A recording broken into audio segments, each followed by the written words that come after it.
Finally कल के market के अंदर जो सीन हुआ है वो आपने देखा ही है और ये चीज़ें मैं आपको पहले ही बताया था। मैंने आपको बताया हुआ था कि भाई 11 बजे वगैरह के करीब मैं वीडियो शूट कर रहा था कल के डेट में और वहाँ पर दिख रही थी कि भाई हर तरफ पॉजिटिव पॉजिटिव है। लेकिन एक चीज़ मैंने वहाँ पर ये चीज़ आपको पहले ही कहा हुआ था कि भाई इंडिया विक्स भी पॉजिटिव है, जो कि नहीं होना चाहिए। मैक्सिमम टाइम में देखें तो ऐसा नहीं होता है, एक दूसरे के अपोजिट रहते हैं। मतलब ऐसा है कि स्टॉक मार्केट अगर पॉजिटिव रहता है तो इंडिया विक्स नेगेटिव रहता है, इंडिया विक्स अगर नेगेटिव रहता है तो स्टॉक मार्केट पॉजिटिव रहता है। तो ये चीज मैंने आपको कहा हुआ था कि भाई ऐसा ऐसा सीन दिख रहा है, बाजार के अंदर कुछ भी हो सकता है, इसकी कोई गारंटी नहीं है। और इन द एंड आपने देखा होगा कि बाजार के अंदर मैक्सिमम जगहों पे गिरावट कल के डेट में हो गई थी। तो खैर ये कोई बहुत बड़ी बात नहीं है और इसके पीछे कुछ लॉजिकल रीजन भी तलाश करने की कोई ज़रूरत नहीं है। ये सारी चीज़ें चल रही है, ये मार्केट का सेंटीमेंट है जो वर्क कर रहा है मार्केट के अंदर, ठीक है। तो ये सारी चीज़ें अभी चलेंगी और बाकी इसको लेकर बहुत ज़्यादा टेंशन लेने की ज़रूरत नहीं है, पैनिक करने की ज़रूरत नहीं है। और भी कई सारी बातें हैं जिसको लेकर हम बात करेंगे, ये बात यहीं पे ख़त्म हो जाती है, इसको लेकर कोई बात हम आगे भी नहीं करेंगे। साथ ही साथ हम 3 ऐसे स्मॉल कैप के बारे में आज हम स्पेशली बात करेंगे, जहाँ पर आप नेक्स्ट 10 ईयर्स के लिए या फिर 12th ईयर्स के लिए 13, 15 इस तरह के टाइम ड्यूरेशन के लिए अगर निवेश करना चाहे तो निवेश कर सकते हैं। आई थिंक कि आने वाला समय में बहुत अच्छा वहाँ पर रिटर्न्स बन सकता है और उसके पीछे का रीज़न भी ये है कि भाई वहाँ पर एक अपॉर्चुनिटी भी है। और अपॉर्चुनिटी क्यों है इसके ऊपर भी हम बात करेंगे। तो वीडियो बहुत इंटरेस्टिंग होगी, बस एक लाइक कर दीजिए और शेयर कर दीजिए। चैनल को अगर अभी तक आपने सब्सक्राइब नहीं किया है तो चैनल को ज़रूर सब्सक्राइब कर लीजिए, क्योंकि आपको पता है कि भाई हम कोशिश यही करते हैं कि इस तरह के इंटरेस्टिंग कंटेंट हम आपके लिए ला सके, ठीक है। चलिए सबसे पहले अगर हम मार्केट की बात करें तो भाई मार्केट के अंदर अभी भी जो अनसर्टेनिटी बनी हुई है, उसके बाद सिचुएशन, कंडीशन, सेंटीमेंट, इन तमाम तर चीज़ों की अगर बात करें तो नेगेटिव है और अभी नेगेटिव रहने के चांसेस भी हैं, ठीक है ना। काफ़ी सारे रीज़न है जिसको लेकर मैं ये चीज़ आपको कह रहा हूँ कि भाई नेगेटिव रहने के अभी बहुत सारे रीज़न है, इसीलिए वो नेगेटिव रहेंगे अभी। उसमें कोई घबराने वाले या फिर टेंशन लेने वाली बात नहीं है और ना यहाँ पर सेलिंग करने की ज़रूरत है।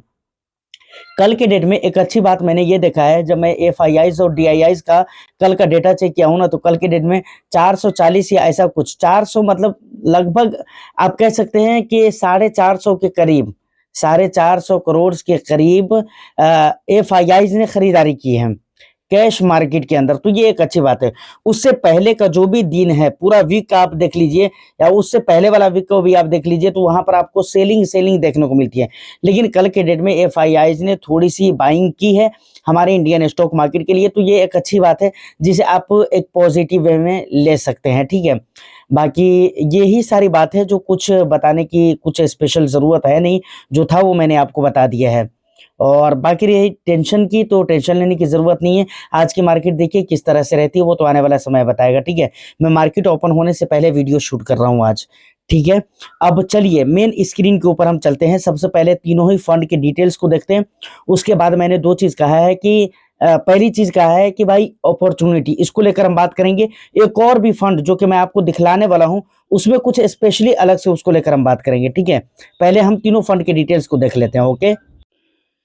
देखिए तो फाइनली हम अपने मेन स्क्रीन के ऊपर आ चुके हैं और तीनों फंड को मैं यहाँ पर सर्च करके रख चुका हूँ ताकि आपको बहुत ज़्यादा टाइम देना ना पड़े। सबसे पहले नंबर पे आ जाता है, यहाँ पर आप देख सकते हैं कैनडा का है, Canada Robeco small cap fund है। दूसरे नंबर पे टाटा स्मॉल कैप फंड है और तीसरे नंबर पे अगर बात की जाए तो bank of India small cap fund है।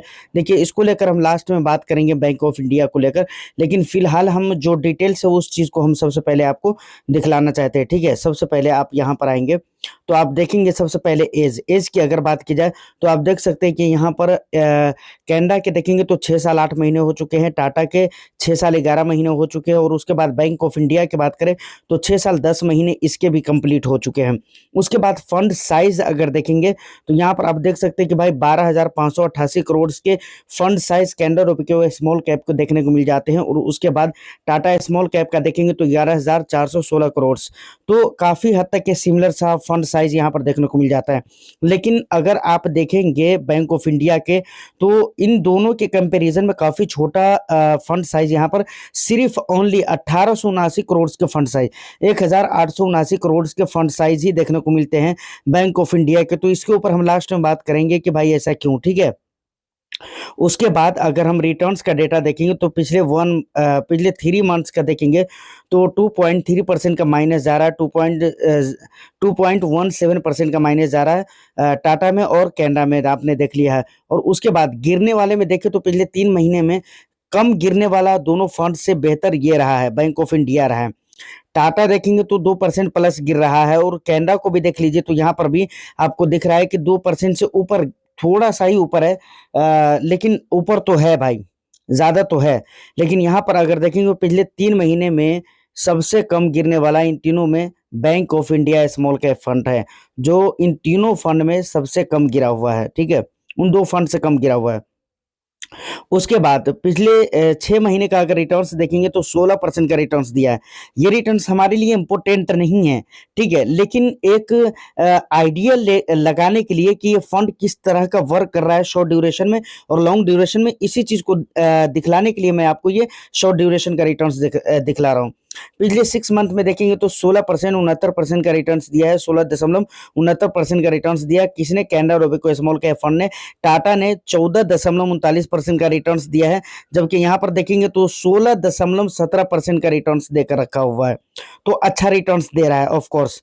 उसके बाद पिछले 1 ईयर में देखेंगे तो यहाँ पर आप कैनरा रोबेको को देख सकते हैं, लगभग 4.5% गिरा हुआ है, नेगेटिव रिटर्न्स जा रहा है। और यहाँ पर टाटा को देखेंगे तो 7.13% का नेगेटिव रिटर्न्स पिछले 1 ईयर में देकर रखा हुआ है।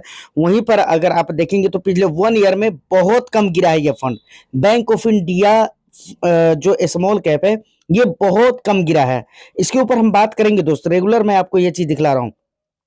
उसके बाद अगर आ जाते हैं पिछले 3 ईयर्स के रिटर्न्स के ऊपर, तो पिछले 3 ईयर्स में आप देख सकते हैं कि कैनरा ने 17.61% का रिटर्न्स दिया है, वहीं पर टाटा ने 21% का रिटर्न्स दिया है, और यहाँ पर बैंक ऑफ इंडिया ने 20% का रिटर्न्स दिया है।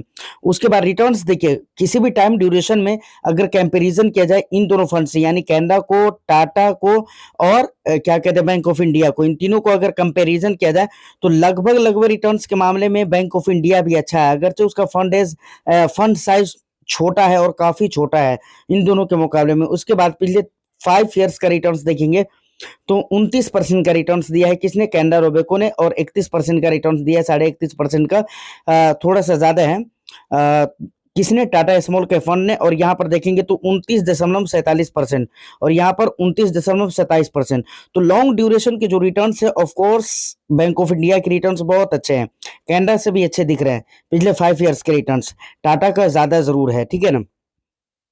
तो ये बात है, खैर बात हम आगे करेंगे। यहाँ पर रिस्क रेशियोज वगैरह दिए गए हैं जिसे आप रीड कर सकते हैं, ठीक है। उसके बाद यहाँ पर टॉप 3 सेक्टर्स दिए गए हैं। सबसे पहले कैनरा का देखेंगे तो यहाँ पर आपको मिल जाता है फिनेंशियल सर्विसेज और कैपिटल गुड्स है। उसके बाद आप यहाँ पर टाटा का देखेंगे तो यहाँ पर सर्विसेज है, केमिकल्स है और मेटल्स एंड मीनिंग है। उसके बाद अगर आप देखेंगे बैंक ऑफ इंडिया के तो यहाँ पर कैपिटल गुड्स है, फिनेंशियल है, हेल्थ केयर है। उसके बाद यहाँ पर आप स्टॉक्स होल्डिंग्स देख सकते हैं किन किन कंपनीज के अंदर आपके पैसे निवेश किए जाएंगे, ठीक है ना। बैंक ऑफ इंडिया, उसके बाद हो गया कैनरा रोबेको, टाटा, इन तीनों के 5 स्टॉक होल्डिंग्स यहाँ पर आप चेकआउट कर सकते हैं। उसके बाद इक्विटी का पोर्शन दिया गया है। उसके बाद एक्सपेंस रेशियो यहाँ पर आप देख सकते हैं, ठीक है ना। 0.46% का एक्सपेंस देखने को मिल जाता है कैनरा रोबेको के अंदर, टाटा के अंदर बहुत ही कम है, 0.33% का एक्सपेंस है। और यहाँ पर बैंक ऑफ इंडिया की बात करें तो एक्सपेंस के मामले में भाई ये खर्चा ज्यादा जरूर ले रहा है, ठीक है ना। 0.74% का खर्चा ले रहा है ये, ठीक है। एग्जिट लोड के मामले में ये देख सकते हैं 1% है, 5%, 0.5% है और 1% है। तो ये अलग अलग कंडीशंस के साथ होगा यहाँ पर, ठीक है ना, जिसे आप रीड कर सकते हो। उसके बाद अगर बेंचमार्क इंडेक्स की बात करें तो तीनों ही फंड के बेंचमार्क इंडेक्स, यानी तीनों स्कीम एक ही इंडेक्स को फॉलो कर रहा है, और वो कौन सा इंडेक्स है? निफ्टी स्मॉल कैप 250 टीआरआई, इसी को तीनों इंडेक्स फॉलो कर रहा है। उसके बाद अगर देखा जाए तो टाटा के अंदर, दोनों ही फंड के अंदर आप लमसम एसआईपी कर सकते हैं। यहाँ कैनरा में देखें और बैंक ऑफ इंडिया में देखें, दोनों में आप एसआईपी 1,000 रुपये से कर सकते हो और लमसम 5,000 रुपये से कर सकते हैं। टाटा की अगर बात की जाए तो यहाँ पर पता है आपको कि सिर्फ एसआईपी ही आप कर सकते हैं, लमसम अलाउड नहीं है, यहाँ पर बंद कर दिया गया। तो ये सारा कुछ डिटेल्स था जो कि मैंने दिखला दिया। अब चलिए आगे की बातें करते हैं। वीडियो में अगर आप यहाँ तक के पहुंच चुके हैं तो आई थिंक कि आपको बहुत सारी चीजों के बारे में आइडिया मिल चुका होगा तीनों फंड के बारे में, कि किस तरह का परफॉर्म कर रहा है, किस तरह का रिटर्न्स दिया है, आने वाला टाइम में किस तरह का रिटर्न्स दे सकता है। अगर गिरावट होती है, वोलेटिलिटी होती है, तो किस कौन सा फंड है जो कितना ज़्यादा बर्दाश्त कर सकता है, कितना ज़्यादा झेल सकता है, ठीक है ना। अब यहाँ पर दो चीज़ है। सबसे पहली बात ये है कि भाई मैंने कहा अपॉर्चुनिटी मैंने क्यों कहा था, इसके पीछे का रीज़न ये है कि तीनों ही फंड, बल्कि दो ही फंड की बात कीजिए, एक का तो बहुत काफ़ी छोटा है, बैंक ऑफ इंडिया की अगर मैं बात करूं तो bank of India small cap का जो फंड साइज है वो काफ़ी ज़्यादा छोटा है, ठीक है, तो उसकी तो हम बात ही नहीं करेंगे, ठीक है ना। बात रही दो फंड की, सबसे पहले नंबर पे कैनरा रोबेको स्मॉल कैप और टाटा स्मॉल कैप, ठीक है ना। इन दोनों में देखें तो फंड साइज बहुत बड़ा नहीं है, तो यहाँ पर वो लोग भी निवेश कर सकते हैं जिनको ऐसा लगता है कि फंड साइज बड़ा होने से भाई फंड का परफॉर्म खराब हो जाता है, जबकि ऐसा मुझे अभी तक नजर नहीं आया है किसी भी स्कीम के अंदर। अभी इंडिया के अंदर स्मॉल कैप कैटेगरी में निपॉन इंडिया स्मॉल कैप, जो मेरी नजर में मुझे लगता है कि आप फिर हर किसी की नजर में बहुत बड़ा फंड साइज रखता है, ठीक है ना, फंड साइज उसका बहुत बड़ा है। और फ्लेक्सी कैप कैटेगरी में पारंपरिक फ्लेक्सी कैप फंड, जो कि बहुत बड़ा एयूएम लेकर बैठा हुआ है, लेकिन उसके परफॉर्म खराब नहीं हुए हैं, अच्छा परफॉर्म कर रहे हैं। तो मुझे तो ऐसा नहीं लगता, लेकिन जिन लोगों को लगता है वो लोग भी निवेश कर सकते हैं, उनके साथ भी कोई बहाना नहीं चलेगा, मतलब उनके लिए भी कोई बहाना नहीं है इस तरह का, ठीक है। तो यहाँ पर अपॉर्चुनिटी है, अगर आपको लगता है कि भाई ठीक ठाक फंड साइज होना चाहिए चलने के बराबर और मुझे वहां पर निवेश करना है, फंड साइज के ऊपर आप ध्यान देते हैं और आपकी नजर में ये भी रहो कि भाई फंड साइज छोटा रहे, मतलब इतना हो कि आगे ग्रो वो फंड कर सके, तो इस हिसाब किताब की सोच वाले लोग भी यहाँ पर आप निवेश कर सकते हैं और आपके लिए अपॉर्चुनिटी है। बाकी आम लोगों के लिए तो है ही है। उसके बाद अगर हम बात करें bank of India small cap fund को लेकर, तो यहाँ पर एक चीज बहुत अच्छी है, यहाँ पर बहुत ज्यादा डीपली अगर आप एनालाइज करेंगे ना तो आपको पता चलेगा फंड्स का जो बैंक ऑफ इंडिया जो फंड है, bank of India small cap, उसका जो डाउन साइड प्रोटेक्शन है वो बहुत अच्छा है, समझ रहे हैं, मतलब मार्केट की वैलेटिलिटी के अंदर ये बहुत संभाल कर चलता है और इतना ज्यादा प्रोटेक्ट करके चलता है अपने आप को कि बहुत ज्यादा वोलेटाइल नहीं होता है, इसके बहुत ज्यादा रिटर्न्स खराब नहीं होते हैं। जैसा कि आपने इसके रिटर्न्स को देखा है, शॉर्ट ड्यूरेशन में भी देखा है और उसके बाद 5 ईयर्स का लॉन्ग ड्यूरेशन भी आपने देखा है, 3 ईयर्स का लॉन्ग ड्यूरेशन भी आपने देखा है।